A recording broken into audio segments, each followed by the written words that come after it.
Well, as you are about to join this digital marketing project training program by the name of springtails.in, which is an e-commerce website having multiple jewelry based products, let me tell you who shall not join this program.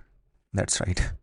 So, if you are someone who is very new to the digital marketing world, someone who has no idea about Google Ads, you have no idea about impressions, clicks, then maybe cost, or let's say conversion rate, then this project is not made for you. That's right. This program is only made for people who are already having some sort of understanding of digital marketing.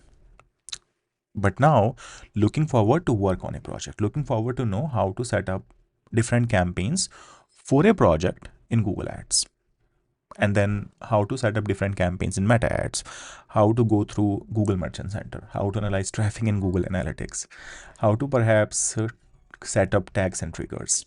Someone who is already having a good understanding of digital marketing, been to MBAs, BBAs, maybe an institute course, but never got a chance to put hands on a project.